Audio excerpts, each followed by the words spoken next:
घेसे तरी घे संतांची भेटी, घेसे तरी घे संतांची भेटी, आणि कते गोष्टी नको मना, सर्व भावे त्यांचे देव भांडवल, आणि कते बोल न बोलती, करशील तरी करे संतांचा संगात, आणि कते मात नको मना, बैसशील तरी बैस संतांमध्ये, आणि कते बुद्धी नको मना, जासे तरी नाही संतांची आगावा, होईल विसावा तेथे मना, सर्व भावे त्यांचे देव भांडवल, आणि कते बोल न बोलती, तुका म्हणे संत सुखाचे सागर, तुका म्हणे संत सुखाचे सागर, मना निरंतर धनी घेई, सर्व भावे त्यांचे देव भांडवल, आणि कधी बोल न बोलती विठ्ठल.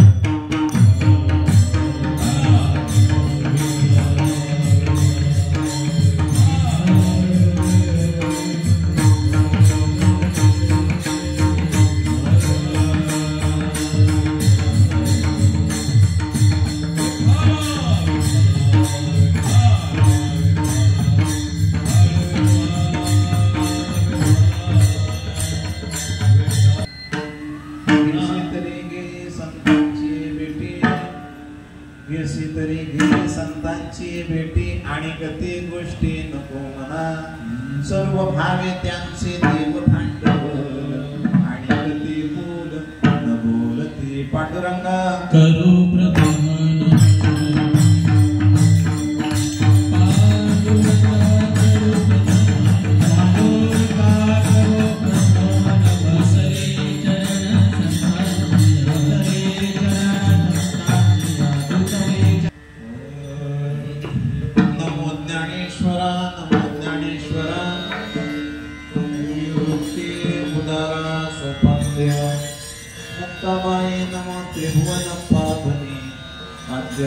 जननी देवाची, काय माझी वाणी मानेल संतासी, रंगव चित्तासी आपुल्या, माझी वाणी तुझे वर्णी नमा, ऐसे देही प्रेम काही आत्मरूप गणेश स्मरण, होय सकळ विद्यांचे अधिकरण, तेचे वंदू श्री चरण श्री गुरूंचे, नमस्कार मस्तक माझा पायावरी, राहू निरंतरी संतांच्या विठाला.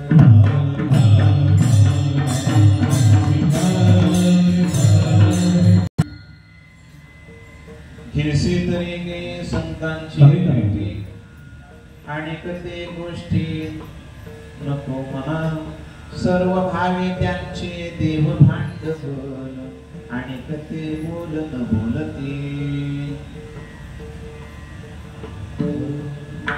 अनंत कृपा विभूषित विश्व संत 6 चरणाचा अभंग सेवेकरता घेतलेला आहे, आणि या अभंगाच्या द्वारा श्रीमंत श्री जगद्गुरु तुकोब महाराज आपल्या मनाला अंतिम अशा प्रकारचा सल्ला देतात.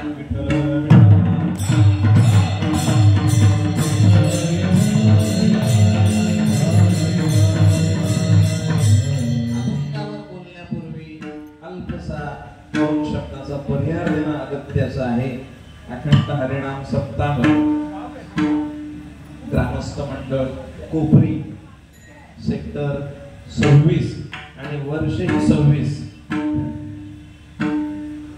वैकुंठवासी स्वानंद सुखनिवासी गुरुवर्य आदित्यवार महाराज यांच्या प्रेरणेनं संपन्न होत असलेला हा 7 दिवसाचा आणि 8व्या दिवशी काला अशा प्रकारचा हा अखंड हरिनाम सप्ताह, आणि या सप्ताहातली 4थ्या दिवसाची सेवा म्हणजे किंचित पाहणाऱ्याकडं आमचे माऊलींचे वडील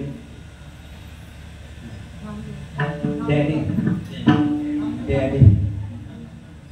नामदेव दादा यांनी माझ्याशी संपर्क केला आणि त्या संपर्कातून म्हणजे किंचित पामराकडे हे मिळालं नाही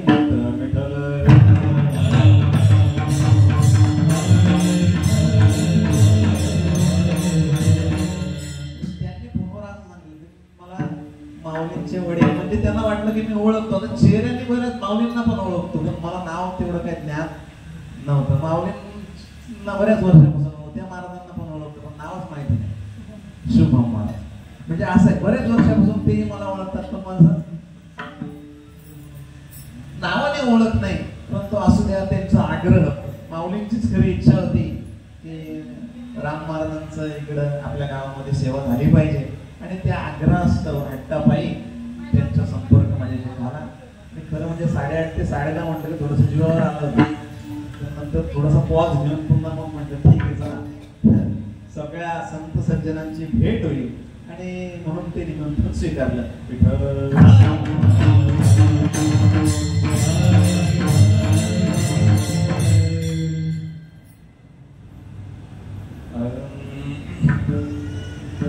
उपस्थित सर्व ग्रामस्थ मंडळ सर्वच वारकरी माता भगिनी आबाळ वृद्ध दोन्ही मृदंगाचार्य जयहरी महाराज धनंजय महाराज सर्व गायनाचार्य आमचे विशाल महाराज आमची माऊली श्री आनंदा महाराज त्याचं नाव सनस महाराज दीपक महाराज आमचे कैलाश महाराज माऊली महाराज आणि आमचे संतोष दादा तसंच चेहऱ्याने सगळ्यांनाच ओळखतो. आमच्या इथे 60 नंबर वाले बाबा आहेत ते बाबा आहेत तुमच्याचे बाबा आहेत बरोबर ना ते नाही तसंच चेहरा आहे त्यांचं म्हणून म्हटलं चेहरा बरेच वर्षापासून ओळखतो परंतु नाव माहिती नाही. अशी बसलेली उभी असलेली आमचे आदरणीय सोपान काका म्हणजे आमचे श्रद्धास्थान वडील स्थानी असलेले आणि त्यांचं मला वाक्य नेहमी आठवतं की तुझ्याकडून मला फार अपेक्षा आहे.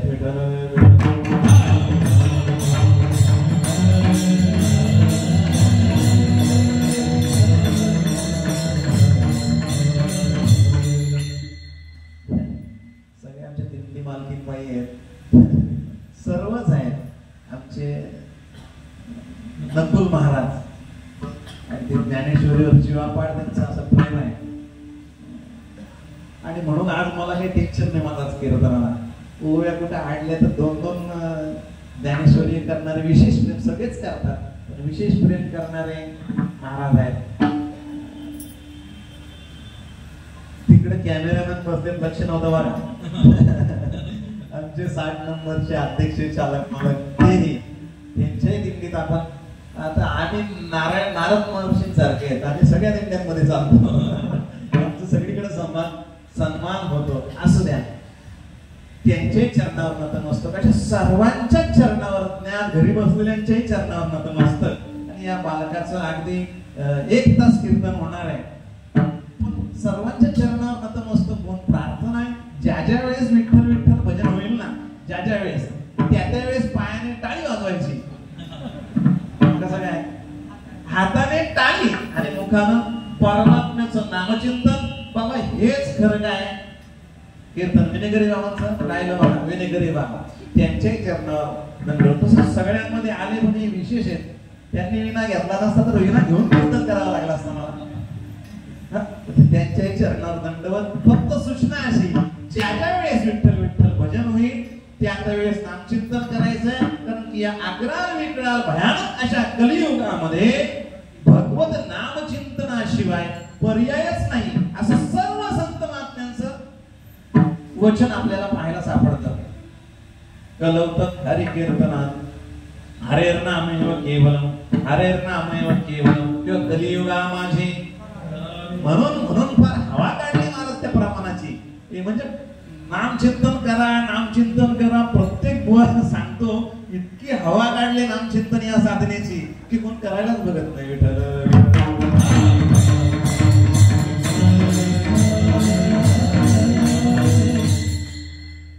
खरं सांगायचं झालं तर असं मोठ्यांच्या मुखातून श्रवण केलं की खरं कीर्तन म्हणजे काय माऊली?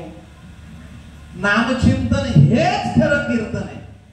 पूर्वी कीर्तनकाराच्या कीर्तनामध्ये जवळजवळ 60 ते 70% विठ्ठल विठ्ठल विठ्ठल हे भजन असायचं. त्याच्यात प्रमाण असायची. व्याख्यान अगदी 10-20% म्हणजे अगदी 10 मिनिटाचं. आता तसंच आहे, व्याख्यान 10 मिनिटाचं होतं, पण बाकीचा भरणा फार वेगळा असतो.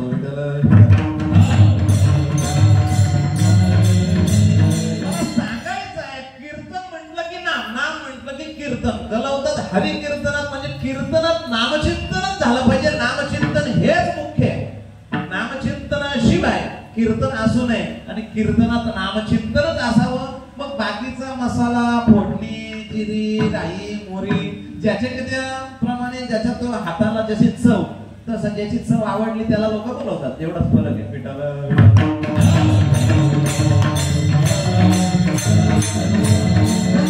फोडणीच येणार. खरा मसाला, खरा गाभा नामचिंतन आहे. ते नामचिंतन आमचे गायनाचार्य 2 मिनिटं करतील. अधिक प्रस्तावना नाही का? रामकृष्ण हरी मुकुंद मुरारी मंत्र हा उच्चारी. वेळोवेळा महाराज म्हणतात, वेळोवेळा हा मंत्र उच्चारा. रामकृष्ण हरी मुकुंद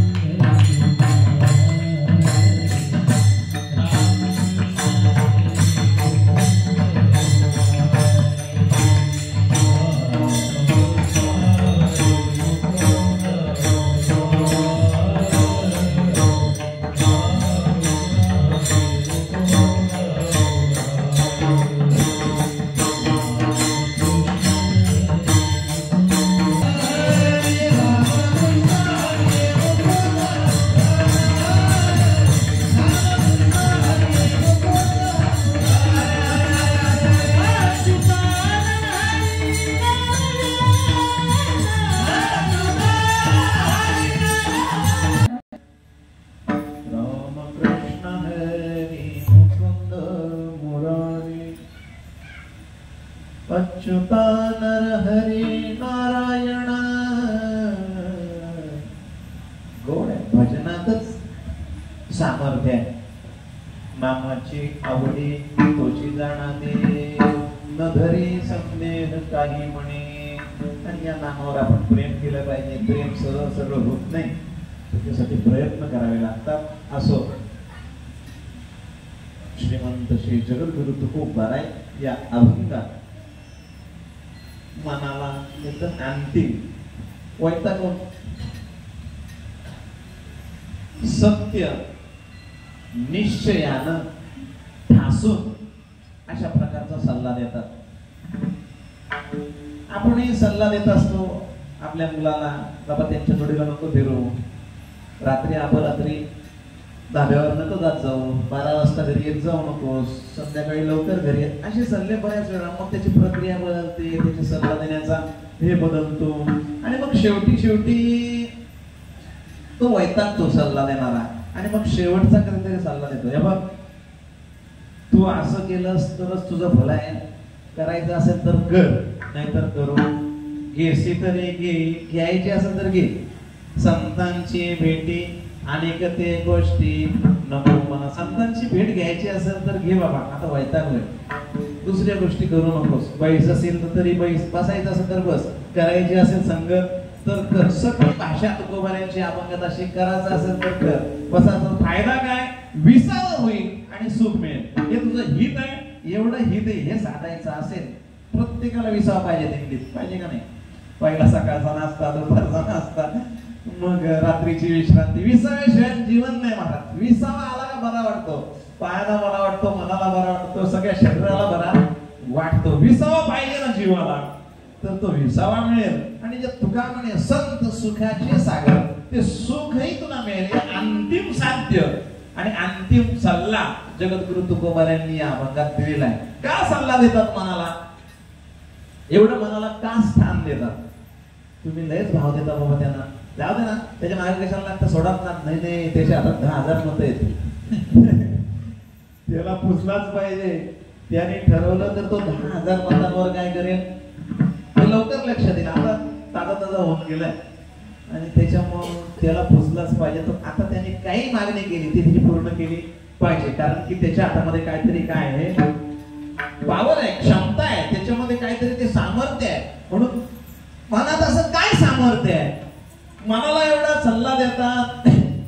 चोचले पुरवता, एवढा आग्रह करता, हा अट्टहास कशा करता? तर आपण संत वचनानं, शास्त्राच्या वचनानं त्या मनाचा विचार पाहू गेलो तर आपल्याला लक्षात येईल की मन खरोखरच काय महत्वाचं आहे. दोन गोष्टी मन महत्वाचं आहे, अत्यंत महत्वाचं आहे. एक म्हणजे सर्व हित अहित हे मनावर अवलंबून आहे, म्हणून मन महत्वाचं आहे एक. आणि दुसरी गोष्ट तो बॉस आहे. बॉस महत्वाचा असो, ज्याच्याकडे सत्ता त्याचा शिक्का चालत असतो. राजा बोले दल हाले, किंवा जसा राजा असतो त्याचा कसाही असला तर त्याच्या हा मध्ये हा मिळवावीच लागते. म्हणजे तो बॉस आहे आणि सगळं हित त्याच्यावर अवलंबून आहे असा शास्त्राचा विचार दिसतो.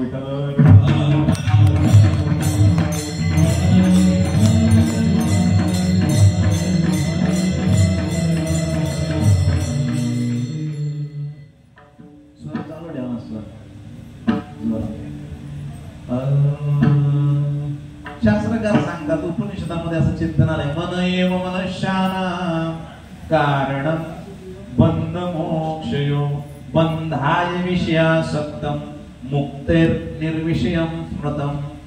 मन हा तुमच्या बंधाला आणि मन हा तुमच्या मोक्षाला कारणीभूत आहे असं शास्त्राचं चिंतन आहे. मन एव मनुष्यानां, मनुष्याच्या बंधाला आणि मनुष्याच्या मोक्षाला कारण जर काय असेल तर ते मन आहे. कसं काय? बंधाय विषयासक्तं. जर ते विषयाच्या नादाला लागलं, मन विषयाच्या मागे जर गेलं तर बंधाय विषयासक्तं मुक्तिर्निर्विषयं स्मृतं. आणि कामना संकल्प विकल्प रहित म्हणजे विषयाची संगत सोडून ते परमात्म्याच्या संगतीत गेलं. त्याचे संकल्प विकल्प जर परमात्म्याकडे वळले, विषय सोडून म्हणजे प्रपंच सोडून, तर तेच मन मोक्षाला कारण आहे.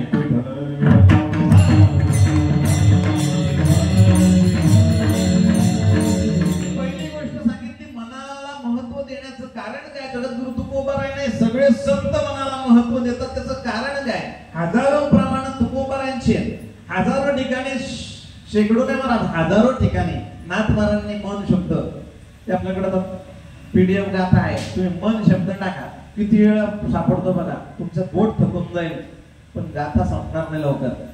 म्हणजे शेकडो ठिकाणी, हजारो ठिकाणी मनाला महत्व जर संत वाङ्मयामध्ये आहे तर काय आहे? पहिली गोष्ट म्हणजे मनावर हित अहित अवलंबून आहे. म्हणून काय हित आहे? तर मुक्त होणं हे हित मनावर अवलंबून आहे. आणि बांधलं जाणं म्हणजे बंधन निर्माण होणं हे अहित मनावर. बंधाय विषयासक्तं मुक्तिर्निर्विषयं स्मृतं म्हणजे मुक्ती मिळणं किंवा बंध मिळणं, बेडी पदरात पडणं किंवा स्वतः न्यायाधीशच होणं हे कशावर अवलंबून आहे? मनावर अवलंबून आहे. हे हित अहित मनावर अवलंबून असल्यामुळं, या एक महत्वाच्या कारणामुळं सर्व संत महात्मे मनाला महत्व देतात. जगद्गुरु तुकोबारायांची भाषा आहे, गती अधोगती मनाची युक्ती मन रावा एकांती साधू संगी. तुका म्हणे मन उतरी भवसे, तुका म्हणे उतरी भवसे,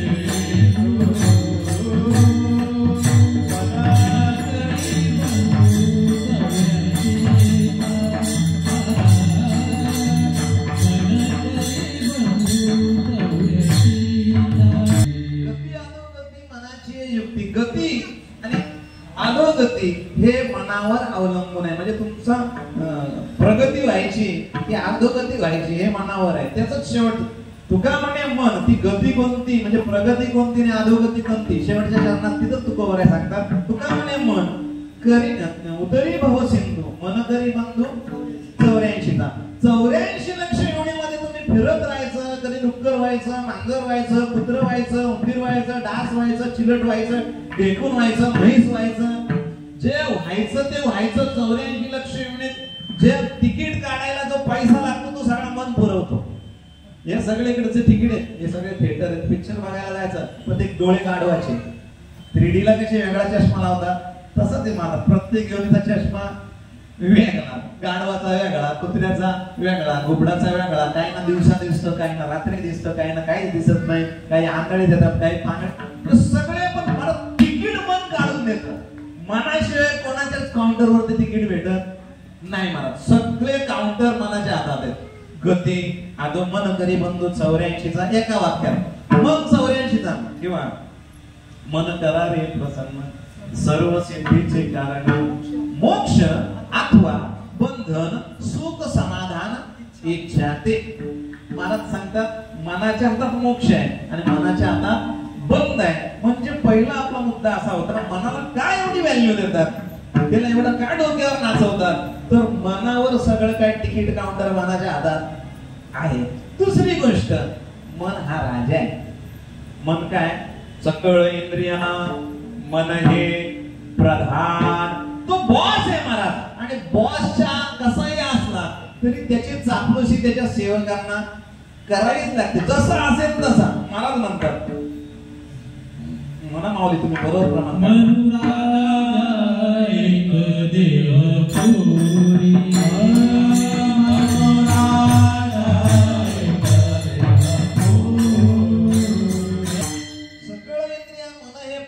भाषा काय आणि मनोराजा एक देहपुरी. राजा ही भाषा काय, राजा जसा असेल मग प्रजेला तसं, मग तसं या शरीरामध्ये मनोराजा एक देहपुरी. या देहामध्ये जो सर्वात मुख्य घटक असेल, म्हणजे आपल्या गाडीला जसं पेट्रोल डिझेल सीएनजी लागते, तसं सीएनजी म्हणजे इंधन. आपल्या विमानाचं, हे शरीर रूपी विमानाचं इंधन काय, मन आहे महाराज. त्याच्याशिवाय महाराज हे हालतच नाही. हात हालायचे तरी मनाला विचारावं लागतं, मनात आहे म्हणजे पेट्रोल आहे का गाडीत. मनाशिवाय काही क्रिया घडत नाही महाराज. सगळ्या इंद्रियांना हलवणार, कामाला लावणार जर कोणतं असेल, गती, त्यांची जी गती अवलंबून आहे, जी स्पंदन होतात हाताची, जे हातवारे होतात, जे बोलणं चालणं होतं, ते सगळ्या क्रिया पंच ज्ञानेंद्रिय पंच कर्मेंद्रिय या 12, काही ठिकाणी 12 सांगितलंय, काही ठिकाणी 11. श्रीमद भागवतामध्ये जडभरत राजाने राजा रहुगणाला जो उपदेश केला त्या ठिकाणी मग 12 सांगितलंय. 11 पूर्ण शरीर, पंच ज्ञानेंद्रिय पंच कर्मेंद्रिय झाली, ते सोडून पण बाकीचं शरीर आहे ना, ते 11 सांगितलं आणि मग 12 मन सांगितलं. आणि या सगळ्या 12 वृत्तींना चालवणारा जर कोण असेल रहुगणा, तर तो मन आहे. आणि तो दिव्य मनाच्या संदर्भात चिंतन जडभरत राजानं म्हणजे ब्राह्मण असलेल्या भरतानं त्या रहुगण राजाला केलेलं आहे. संतांनी तसंच केलेलं आहे. हा राजा आहे. पहिली गोष्ट म्हणजे याच्यावर सगळं काय अवलंबून आहे, आणि सगळं काय अवलंबून असताना हा कोण आहे, बॉस आहे. आणि बॉस असल्यामुळं बॉस कोणाचं ऐकत नसतो, बॉसचं सगळ्यांना ऐकावं लागतं. राजाला सल्ले नाही द्यायचे, राजा सांगेल तसं अमुक अमुक तारखेला रात्री 8 वाजल्यापासून बंद, म्हणजे अजून चालू नाही झाली काय, ती जुनी 500ची चालते का, ती 8 वाजताची बंद केली, तिथून अजून काय आता परत काल परवा न्यूज होती की जे आताच्या आहे ते बंद करायचे ना, परत 2000ची चालू करायची. म्हणजे मला ते सांगायचं नाही, राजाने एकदा ठरवलं तर सगळ्यांना ऐकायला लागतं महाराज. म्हणून हा मन काय, राजा आहे आणि मनाच्या हातामध्ये सगळं हित आणि अहित आहे. आणि या 2 महत्वाच्या कारणांमुळे तो काही लिचापिचा असता तर त्याच्याकडून हित करून घेतला असता, बाबा 100-500 रुपये घे आणि चल आमच्या आवणीला, लाणीला, भाडं जोडणीला, पोते भरायला, कर्ज भरायचे, वार वाचाय आला असता. तो लिचापिचा नाही ना, तो राजा आहे. तो राजा आहे आणि त्याच्यावर सगळं अवलंबून आहे. इतकी 2 महत्वाची कारण. आणि मग तुकोबारांनी अभ्यास सुरू केला. ते नेमके राजाला पाठवायचंय, मला राजाला पाठवायचं तर पहिला पिऊन पकडावा लागतो असं म्हणतात. चायपेक्षा मग तसंच आहे ना महाराज. एखाद्या आमदाराचा, एखाद्या खासदाराचा, एखाद्या मंत्र्याचा, एखाद्या पंतप्रधानाचा, त्याचा तो प्रत्येकाचं एक सूत्र आहे, पीए पकडायचे, त्याचे 8-8, 9-9 पीए. मग खाजगीतला कोणता आहे, सरकारी पीए कोणता आहे, हा सगळा अभ्यास करावा लागतो महाराज. मग खाजगीतल्या पियाला भेटायचा, मग त्याची आवड निवड काय, तो खाऱ्या पाण्याचं खातो का गोऱ्या पाण्याचं खातो, इथून लोक चर्चा करतात. म्हणजे ही वास्तविकता सांगतो मी. म्हणजे त्याला जशा पाण्याचं लागतात तशा पाण्याचं लोक पुरवतात का, तर त्यांना तो राजा प्रसन्न करायचा असतो, ती व्यक्ती प्रसन्न करायची असते आणि त्याच्याकडून काम करून घ्यायचं असतं. तसं आपल्याला मनाला प्रसन्न करायचंय तर मग त्याचा स्वभाव, त्याच्या काय म्हणतात त्याला खास खळगे, त्याच्या आपल्या गोष्टी काय याचा अभ्यास जेव्हा संतांनी केला तेव्हा सगळ्यांना लक्षात आला त्याचा स्वभाव चंचल आहे, तो दृढ आहे, तो पळणार आहे, तो एका जागेवर थांबत नाही आणि त्याच्या हातामध्ये परत सामर्थ्य आहे, तो कोणालाही आकळत नाही, म्हणजे कोणाच्या ताब्यात येत नाही. किती त्याला मजुरी दिली, 500 रुपये द्या नाही तर 5 लाख दिवसाचे द्या, तरी देखील मन कोणाच्या मजुरीला जात नाही. तो आला तरी रस्त्यातून कधी पळून जाईल, कीर्तनाला आला तर पळून जातो महाराज, कुठूनही पळून जाईल हे सांगता येत नाही. म्हणजे तो अनाकलनीय आहे. अनाकलनीय कसा आहे याच्या संदर्भात जेव्हा नाथ महाराज चिंतन करतात, त्याचा स्वभाव सांगतात, तो अनाकलनीय कसा आहे हे सांगताना नाथ महाराजांनी बऱ्याच वेळा खर्च केल्यात. महाराज थोडस भजन करा, अनेक स्वभाव आहेत मनाचे, जिथून दरवाजा भेटत तिथून पुढे पुढे जायचा असं आहे, फक्त एवढा त्याचा अर्थ आहे. अनाकलनीय कसा आहे असं सांगताना नाथ महाराज सांगतात, हा कोणालाच आकळत नाही. कोणालाच आकळत नाही म्हणजे मंत्र्याला, पंतप्रधानाला आकळत नाही, शेठजींना आकळत नाही, काळ्या माणसांना आकळत नाही, गोऱ्या माणसांना आकळत नाही, भारतातल्यांना आकळत नाही, अमेरिकेतल्या हुशार लोकांना आकळत नाही, फाडफाड फाडफाड इंग्लिश बोलणाऱ्यांना आकळत नाही, नेमकी कोणाला आकळत नाही. नाथ महाराजांची यांची तर लिस्ट मध्ये नावच नाही, यांचा कुठंच काय पत्ता. इथलं सोडा, पृथ्वीवरचं सोडा, देवांना आकळत नाही. कोणाला आकळत नाही म्हण बोला ना जरा, देवांना आकळत नाही. माणसाचं काय घेऊन बसला, देवांना आकळत नाही. नाथ महाराज पुढे म्हणायला लागले की देवांचं सोडा, जे मनाची देवता आहेत ना, मनाच्या देवता, ज्यांना मन, बुद्धी, चित्त आणि अहंकार, हृदयाचे जे अंतःकरण चतुष्ट सांगितलं जातं, या 4 वृत्ती सांगितल्या जातात, या 4 वृत्तींचे जे अध्यक्ष आहेत त्यांना आकळत नाही. 4 वृत्तीने मनाचा जो अध्यक्ष आहे, बुद्धीचा जो अध्यक्ष आहे, चित्ताचा जो अध्यक्ष आहे आणि अहंकाराचा जो अध्यक्ष आहे, त्यांनाच मन, बुद्धी, चित्त, अहंकार आकळत नाही. म्हणे बघा, मेरी बिल्ली मेरी कोई, तसं आहे महाराज. म्हणजे मनाची अधिष्ठात्री देवता सांगितली चंद्र. कोणाच्या जर कुंडलीमध्ये, जन्म कुंडलीमध्ये चंद्र जर दूषित असेल, तो त्याच्या घरात नसेल, मित्राच्याही घरात नसेल, समघरातही बसलेला नसेल, शत्रुगृही असेल किंवा नीच गृहामध्ये असेल किंवा त्याच्या सोबत एखादा पापग्रह असेल, तसं राहू ग्रहासोबत चंद्र आहे त्याला ग्रहण योग म्हणतात. केतू ग्रहासोबत जर चंद्र आहे त्यालाही ग्रहण योग म्हणतात. शुक्रासोबत जर चंद्र आहे तर त्याला पाप ग्रह दूषित असा चंद्र, असा जर दूषित चंद्र आपल्या कुंडलीत असतो की मग तो ब्राह्मण काका, भटजी काका आपल्याला सांगतो, तुम्ही थोडीशी या चंद्राची काय करा, शांती करा, चंद्राच्या मंत्राचा थोडासा जप करा. 11 सोमवार किमान सोमवार 11 सोमवार उपवास शांतीसाठी, मनाच्या स्थिरतेसाठी फार उपयुक्त आहे. आपल्या संतांचं सायन्स फार जगाच्या पलीकडचं आहे, जगाच्या पलीकडचं आहे. मला आळंदीतल्या ज्ञानोबरांच्या पुजाऱ्यांनी माझा चंद्र थोडासा दूषित त्यांना आढळला, त्यांनी सांगितलं 11 सोमवार करा. बाबा म्हटलं आमचा सोमवार कायमचा असतो. बस झालं, मग तुला काय त्रास नाही म्हणून या कुंडलीचा. त्याने पुढचं म्हणजे ज्ञानोबरांचे पुजारी आता वारले, ते आता त्यांची चिरंजीव तिथं समाधीवर असतात, सिद्धपेठात राहतात. बंड बरोबर. हा ते एकदम ते राधाकृष्णाचं मंदिर आहे, त्याच्यामध्ये घरी बघा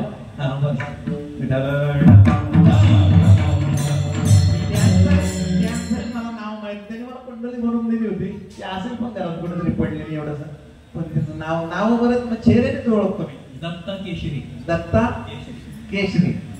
दाढी आहे बघा त्यांच्या मुलाला, अशा दाढीवर जे असतात ते. हा तर त्यांनी मला सांगितलं, असू द्या, मला सांगायचं एवढं आहे, आपलं जर मन कुंडलीतलं थोडस जर दूषित असेल, पापग्रह युक्त असेल, स्वघरामध्ये नसेल, म्हणजे जर स्वभाव माणसाचा चंचल असेल, रागीट फार असेल, तर असं सांगितलं जातं की चंद्रग्रहाची शांती करण्यासाठी, म्हणजे मनाची शांती करण्यासाठी चंद्रग्रहाची उपासना. मग त्याच्यासाठी सोमवार असेल, काही सफेद पदार्थांचं ब्राह्मणांना, गाईला, पाण्याला दान असेल, असे अनेक, म्हणजे सफेद वस्त्र असेल, गोदान असेल, जे काय असेल, तांदूळ दान करा सफेद कलरचा.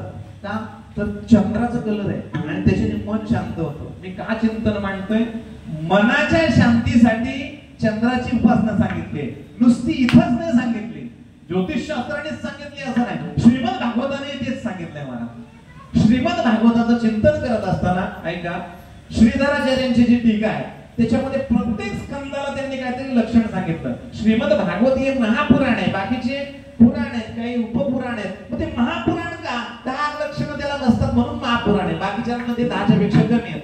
5 पुराण लक्षणं असतील, 5 लक्षणं त्याच्यावर गोराई आहे, उंचई आहे, नाकी बांडा नाही आणि चांगला दष्टपुष्ट आहे. हे काय झाली लक्षण झाले महाराज.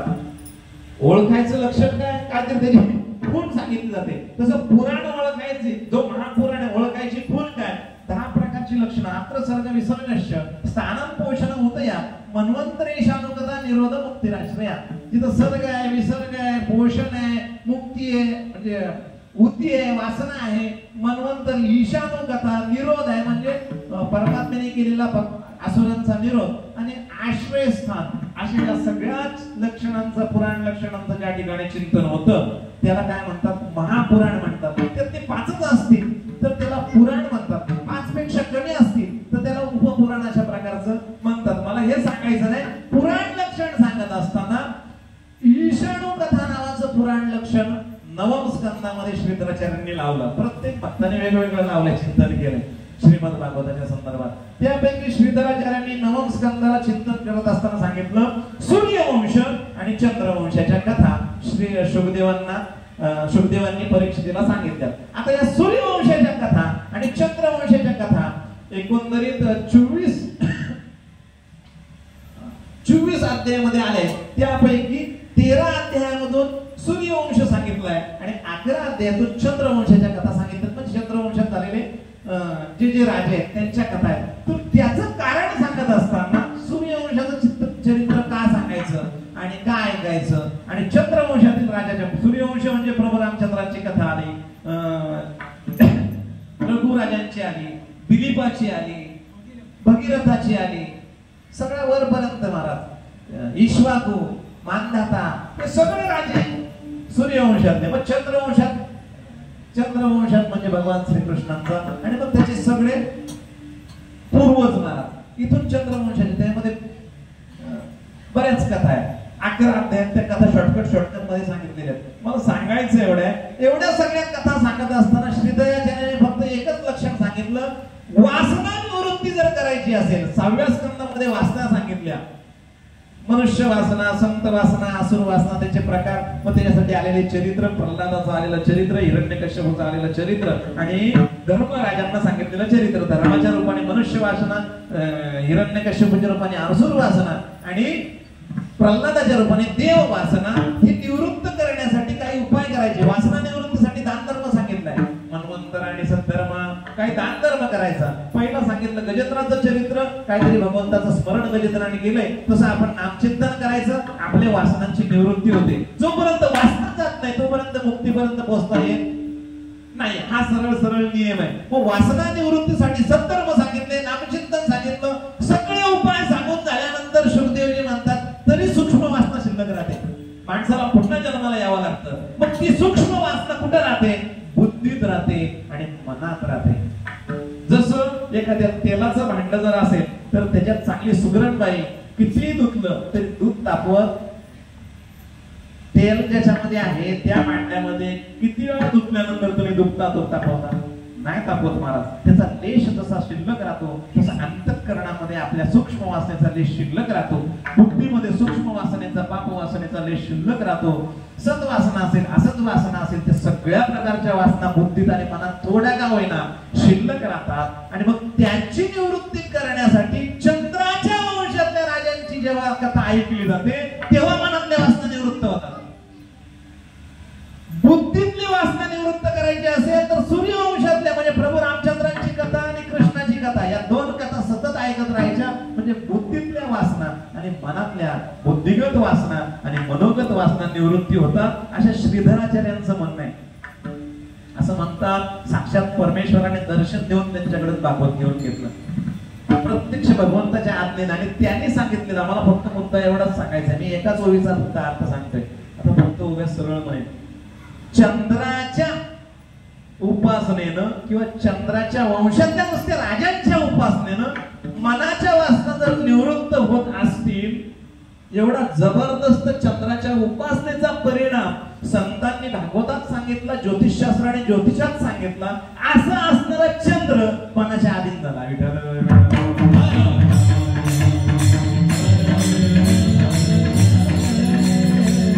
सगळा विस्तार कशा करता केला ज्याच्या उपासनेनं महाराज जे रोग जातो त्याला तोच रोग झाला जो हार्ट पेशंट आहे नितून आणखी तो हार्ट जावा महाराज हे सगळी देवाची काय आहे कला आहे महाराज स्पेशालिस्ट काय नसतो सगळी कला देवाच्या अंगाला असते अशा देवांना देखील हा आकळत नाही मी मनाच्या स्वभावावर बोलतो मन देवांना आकळत नाही नाथ महाराज सांगतात थोडंसं भजन करा विठ्ठल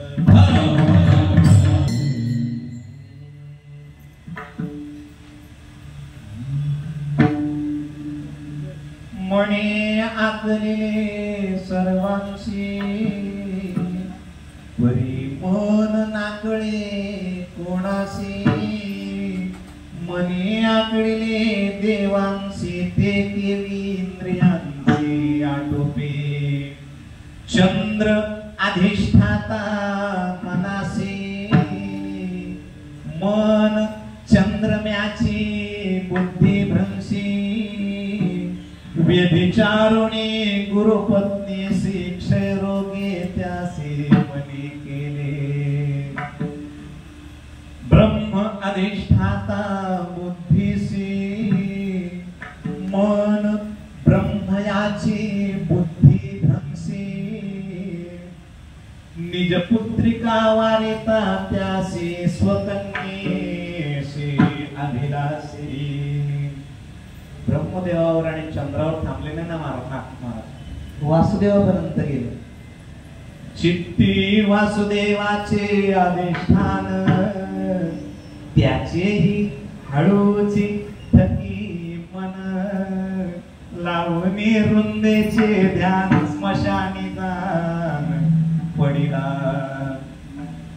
इथं थांबले नाही महाराज वासुदेवाला सोडलं भगवान शंकराला घेतलं रुद्ध अधिष्ठाता अहंकारी त्याचेही मन सिंतरी अभिलाषिता ऋषिष्णारे शापिना ऋषीश्वरी लिंगपाती नाथांना सांगतात भगवान शिवजींचा लिंगपात झाला मनामुळं भगवान विष्णू स्मशानात पडले मनामुळं ब्रह्म स्वतःच्याच मुलीच्या मागे लागला मनामुळं ज्याची उपासना केल्यावर मनातल्या वासना जातात मन शांत होतो माणूस सरळ वागायला लागतो तो चंद्र बिघडला ना गुरुपत्नीच्या मागे लागला मनामुळं असे ऐसे देवा गरजे मन त्यासी आवरी इतर कोण म्हणाल इंद्रिये नियमितील मन तरी इंद्रिया आधी मनाधीन इंद्रिये ही सगळी इंद्रिय नाथ महाराज सांगतात मनाच्या अधीन आहेत जिथं जिथं चंद्राला सोडलं नाही रुद्राला सोडलं नाही वासुदेवाला सोडलं नाही ब्रह्मदेवाला यांनी सोडलं नाही म्हणजे त्यांना हे आकळत नाही असे नाथ महाराजांची स्पष्ट भाषा आहे ते जर त्यांना आवडता येत नाही तर तुमची आमची काय गती मन आकळणी आहे त्याच्यावर कोणी ताबा करू शकत नाही त्याला कोणी विकत घेऊ शकत नाही 500 रुपये मजुरी द्या नाही तर 5 लाख मजुरी घ्या तो भेटकी घरीला आपल्या मागे लागणार नाही पहिला स्वभाव झाला तो आकळणी आहे महाराज जास्त स्वभावांचं आता चिंतन करत नाही ज्ञानोबरांनी किंवा भगवान गीतेमध्ये जे सांगतात आपल्याला सर्वश्रुत आहेत चंचल स्वभाव अर्जुनाने अनेक स्वभावांचं तिथे चिंतन केलंय अर्जुनाची शंका आहे श्रीमद भगवद्गीतेमध्ये अर्जुन महाराज म्हणतात देवा ऐका ना जरा ऐका देवा मी फार अभ्यास केला कोणाचा मनाचा जगद्गुरु तुकोबाई मनाचा अभ्यास करतात सर्व संत मनाचा अभ्यास करतात आणि अर्जुनाची तीच शंका आहे मी मनाचा अभ्यास केला देवा अर्जुन वाच चंचलम हि मन कृष्ण प्रमाथी बलवत्रणम तस्याहं निग्रहं मन्ये वायुरेव सुदुष्करम देवा किंवा मनोनी ऐसे कैसे घडे जे मरकटा समाधी येईल गे रामणतील या राहील महावाको जे बुद्धी ते सोडी निश्चया ते टाळी तेरियासी हातोपडी करुणे जाय जे विवेकाते बोलवी संशय संतोषाशी चाडलावी पैसवी तरी हिंडवी दाही दिशा. एवढ्या स्वभावांचं चिंतन करायचं म्हणजे 5-6 तास लागतील. नाही खरंच लागतील ना मला. किती अर्जुनाने त्याचा स्वभाव सांगितला मनाचा. चंचल ही मना कृष्ण हा फार चंचल आहे. चंचल किती आहे महाराज. कीर्तनात बसतो, घरी जातो, पंढरपूरला असतो, घरी असतो, घरी असल्यावर पंढरपूरचं चिंतन करतो. याचा इतका जबरदस्त स्वभाव आहे. एका ठिकाणी तो 2 सेकंद देखील थांबायला तयार. 2 सेकंद देखील थांबायला. गाढवाचे ताने पालटते क्षणे तैसे आदमाचे गुण एक विध नाही मन तुकोबऱ्या सांगतात. पालटतो महाराज. क्षणाला तो काय करतो. पलटतो महाराज. क्षणाला स्थिर राहत नाही, अस्थिर असतो. वाऱ्याला बांधता येईल का. माकड जागेवर बसेल का. अनेक उदाहरणे. बुद्धी ते सळी निश्चय टिकून देत नाही. असं वाटतं की बाबा माळ घालावी आणि घालता ठरतो का नाही बस झाला. इतका निश्चयाते ताळी धैर्याशी हातोबळी मिळवली जाय. निश्चय पण देऊन देत. विवेकाते बोलवी संतोषाशी चाण जावी. चांगला संतोषी असतो महाराज. चांगला संतोष अंतःकरणामध्ये असतो. सुखी असतो. शांत बसलेला ना. अचानक काय ते मागचं आठवतं की लॉकडाऊन मध्ये लय हाल झाला आपल्याला. झाला दुःखी महाराज. ते हाल आठवून आता दुःखी होण्याची काय गरज आहे. पण त्याची चुकी नाही महाराज. मन त्याला तिथं नेतं. नुसतं वाईट आठवून महाराज दुःखी होतो असं नाही महाराज. पोरगा मेला, नातू मेला, पंतू मेला, एखादा पुतण्या मेला, एखादा जवळचा गेला, जे दुःख फार पूर्वी झालेलं असतं ते आठवून मन दुःख देतो. याच्यात नवल नाही. सुख आठवून पण मन दुःखच देतो. अरे त्या दिवशी लय भारी पावभाजी खाल्ली होती आणि आता खायला बसलाय गोवा भजीनं वाकर. मग तोंड करतो तो. अरे रे म्हणजे खातोय तरी पण त्याला ती पावभाजी सुखाची होती. तो प्रसंग सुखाचा आहे. पण सुखाचा असलेला प्रसंग देखील आता बसल्या तो मन काय करतो. त्या सुखाच्या प्रसंगाला पण काय करतो. दुःखी करतो. असा म्हणण्याचा काय आहे. पहिला स्वभाव चंचल. अनेक प्रकारचं स्वभावाचं चिंतन केलं आणि मग सगळं ऐकल्यानंतर श्री भगवान वाच असंशयम महाभावो मनो दुर्निग्रहं चलम अभ्यासेन च तु कौन्तेय वैराग्येन च गुह्यते. अभ्यास कर आणि त्याच्यावर वैराग्य धारण कर तरच त्याला पर्याय आहे. दुसरा त्याला उपाय नाही.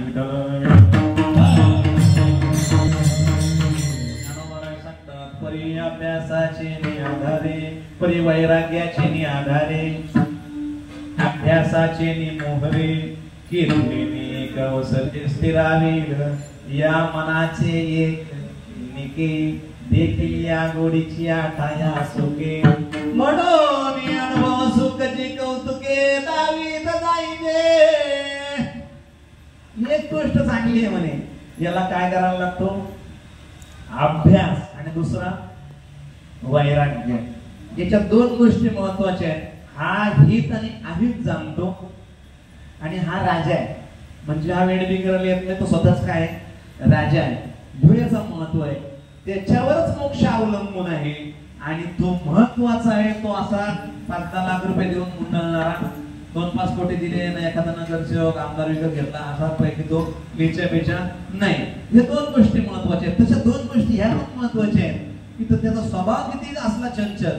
तो इथं बसल्या जागी जरी कुठं जात असला तरी एक गोष्ट त्याची चांगली आहे. त्याला अभ्यास जर केला आणि वैराग्य जर असेल तर जे हित आहे ना हित त्याच्या हातातली जी गोष्ट आहे. ज्या काउंटरवर तो बसलाय तिकीट वाटायला तो सरळ आपल्याला वैकुंठाचं तिकीट देऊन टाकतो. मला सरळ कोण मन वैकुंठाचं तिकीट देऊन टाकतोय. त्याच्या हातात ते हित आहे. पण त्याला काय करायला लागतो. अभ्यास आणि वैराग्य.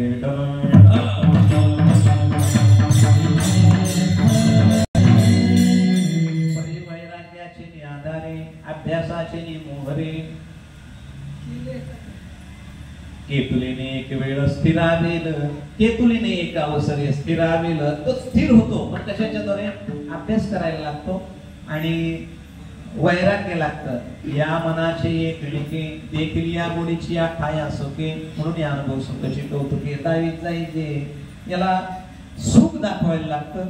याचा अभ्यास करावा लागतो आणि याला वैराग्य प्राप्त व्हावं लागतं.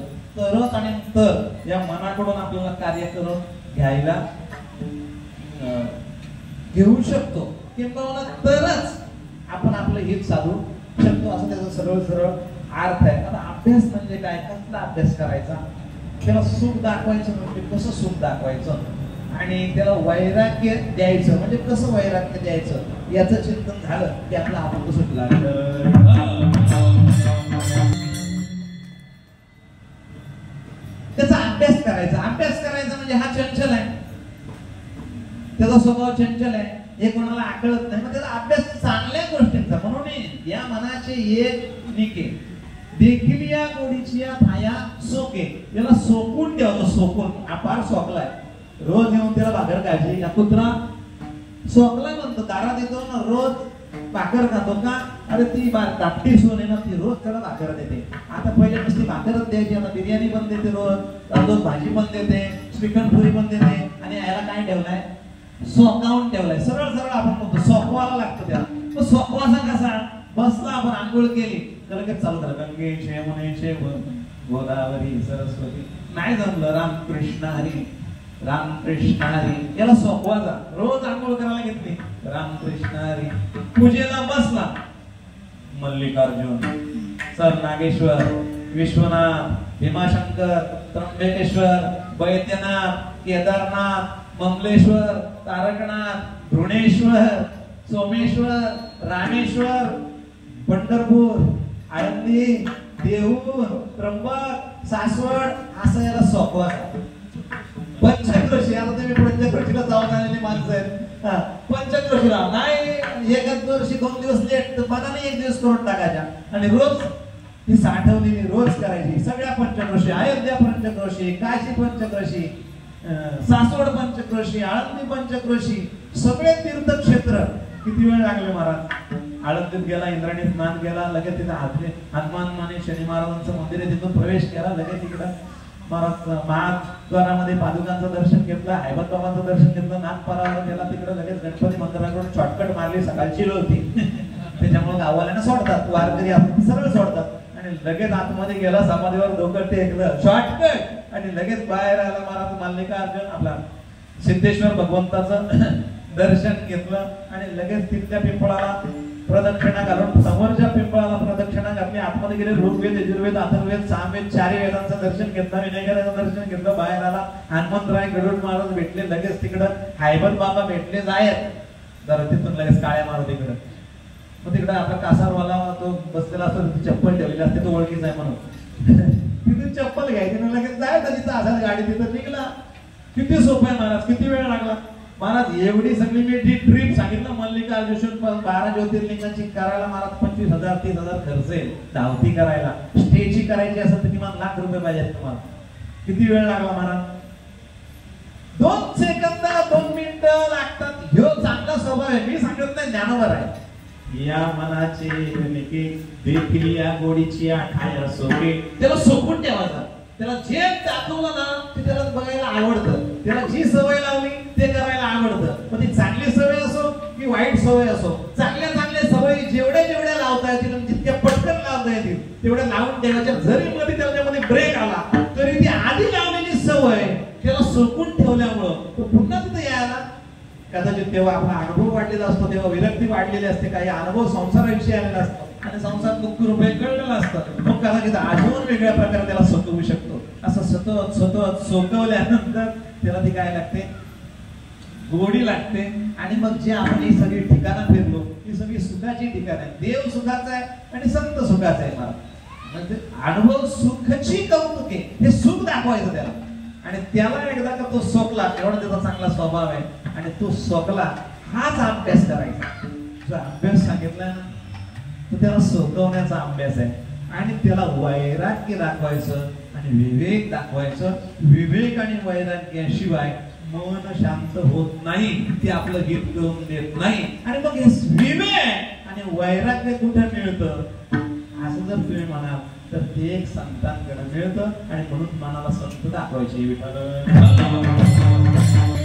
विवेक कुठे मिळतं महाराज? 5 किलो पावशेर रविवारच्या बाजारात, सोमवारच्या बाजारात, आठवडी बाजार सगळीकडे मिळतो. बघतो आजकाल गल्ली बोळामध्ये आठवडी बाजार, ते बाहेरचे लोक येतात आणि लगेच 4 दिवसात बाजार त्यांचा चालू करतात. आपला एक पण दुकान आहे, सगळ्या बांगलादेशांची दुकान.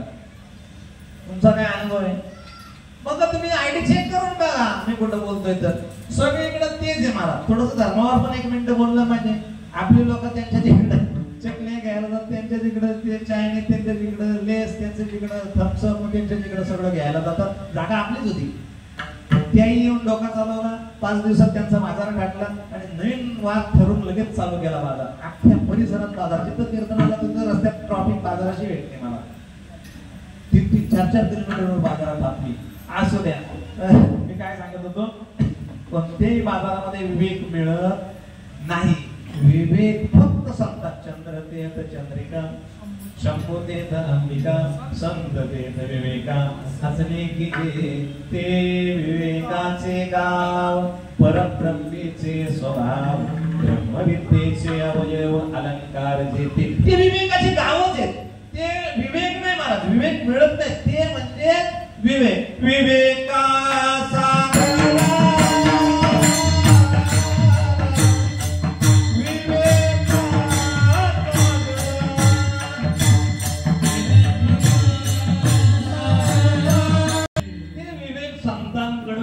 विवेकाशिवाय अभ्यास शब्दाचा अर्थ विवेक करता येतो आणि वैराग्य स्पष्ट शब्द आहे.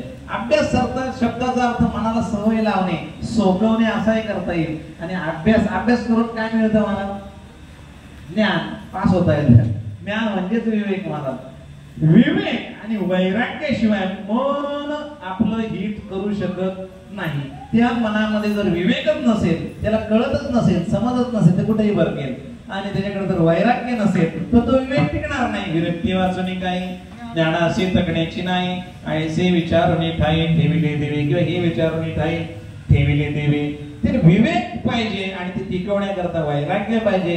ते विवेक संतांकडे मिळतं आणि तो वैराग्य कुठे मिळतो महाराज? तो पण बाजारात मिळत नाही. किलोवर नाही, लिटरवर नाही, फुटावर नाही, इंचावर नाही. तो वैराग्य संत कृपेचे ती करे साधका. वैराग्याचे भाग्य संत संत संगीत हाची लाग. संतांच्या संगतीमध्ये तुम्हाला काय प्राप्त होतं? संतांच्या संगतीमध्ये ते वैराग्य प्राप्त होतं. ते ज्ञानोबराय म्हणतात बघा 15व्या अध्यायात, सर्वस्यचा हृदय सन्निविष्टो मनस्प्रतिज्ञानमपोहनश्च वेदेश्च सर्वे रहनेव वेद्यो वेदांत दृष्टीने. खाली ज्ञानोबराय काय म्हणतात? नाही त्याच्यावरती हे अरवी संतांच्या, तुम्ही डायरेक्ट भांडा फोडून टाकता. परे संतासवे वसता योग ज्ञाने पैसता गुरु चरण उपासिता वैराग्यसी. गुरूंची सेवा केली की काय मिळतं? वैराग्य मिळतं. गुरु संतासवे वसता, संतांकडे गेल्याशिवाय आपल्याला वैराग्य मिळत नाही. विवेक आणि वैराग्याशिवाय चंचल, अनाकलनीय, पळणार, सैराट असलेलं हे मन शांत होत नाही आणि ते बॉश आहे आणि त्याला दुसऱ्या उपायाने शांत करता येत नाही. आणि सगळे सूत्र त्याच्या हातात आहेत. हित करणं, कल्याण करणं, आपलं भलं करणं, विसावा प्राप्त करून देणं, किंबहुना सुख प्राप्त करून देणं हे त्याच्या हातात आहे. म्हणून तो विवेक आणि ते वैराग्य प्राप्त व्हावं म्हणून संतांची भेट घ्यावी. अभंगाच्या पहिल्या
मनाला सकवण्यासाठी म्हणा किंवा मनाला विवेकासाठी म्हणा संतांकडेच लावलं पाहिजे. म्हणून गेसी तरी घे, त्यांचीच भेट घे, त्यांच्याच मध्ये बस, त्यांच्याशीच बोल, त्यांच्याच गावाला जा आणि हे सगळं केलं की होईल विसावा.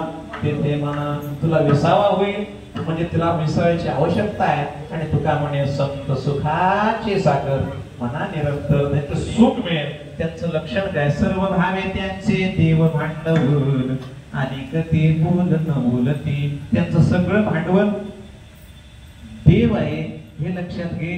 ज्यांनी संतांवर भांडवल निर्माण केलं ते संत,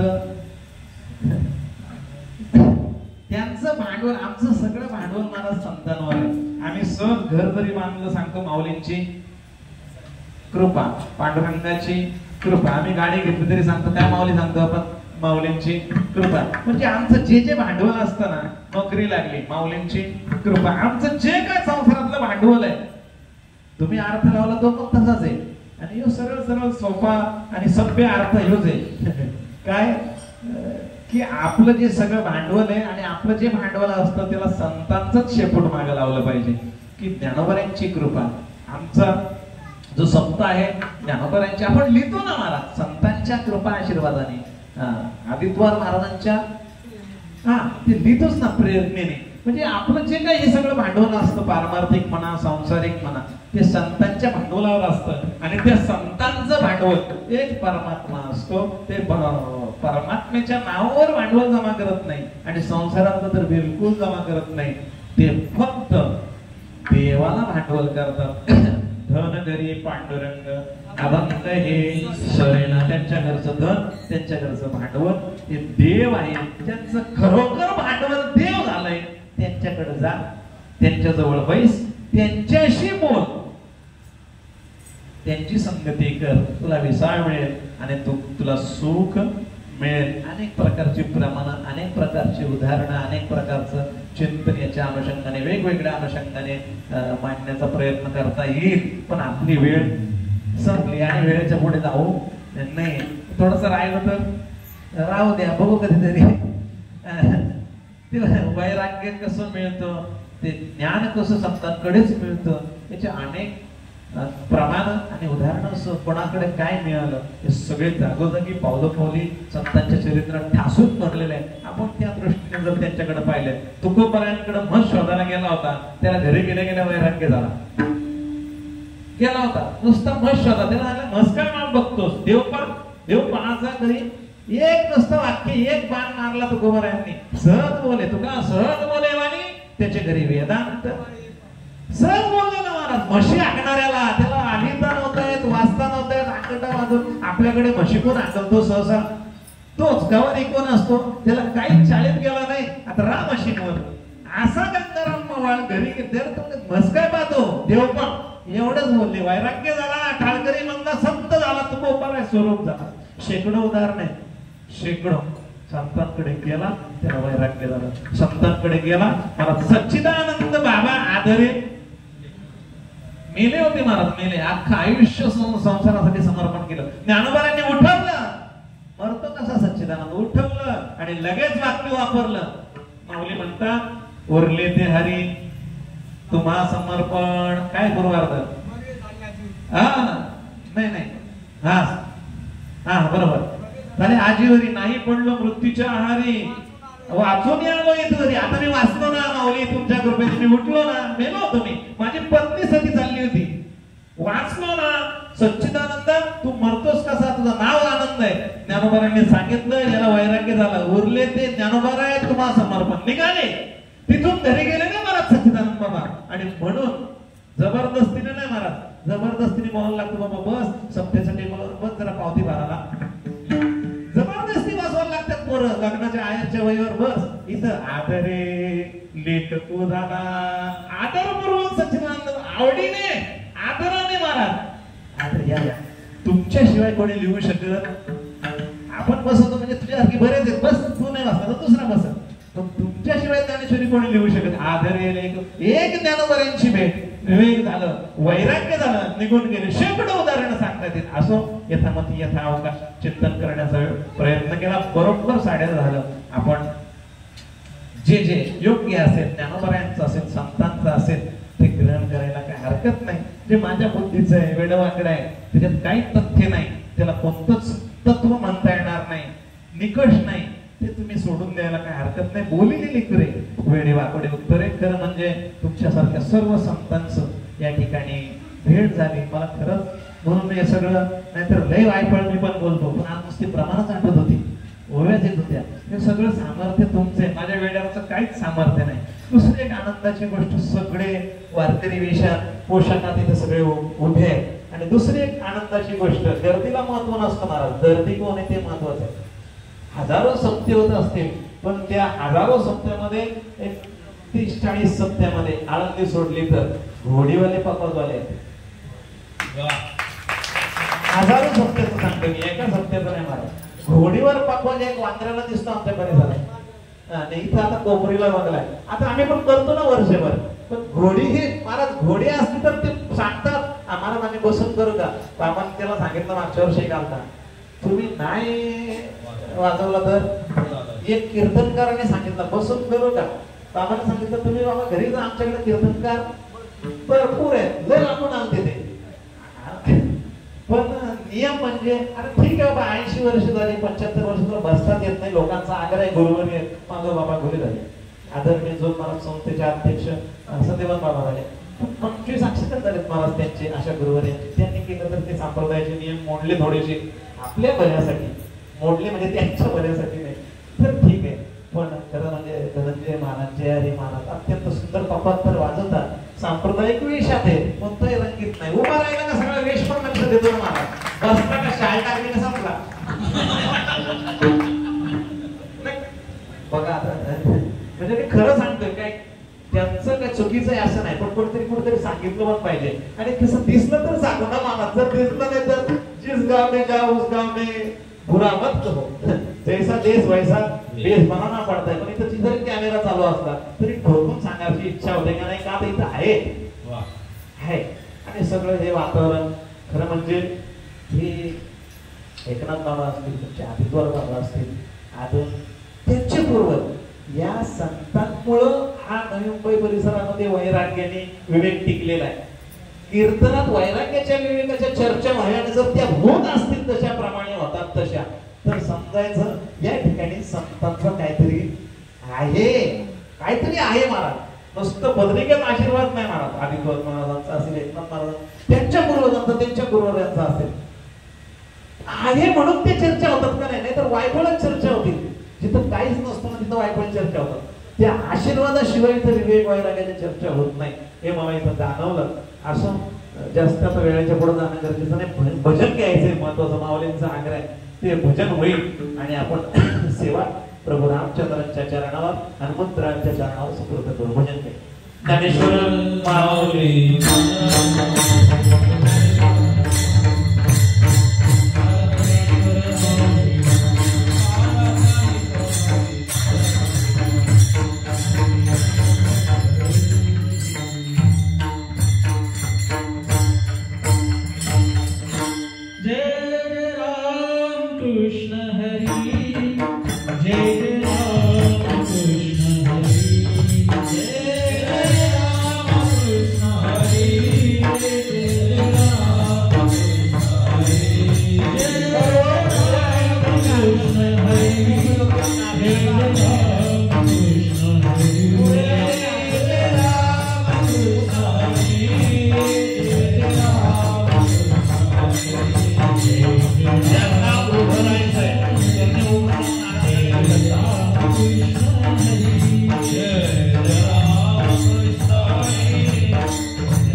Jai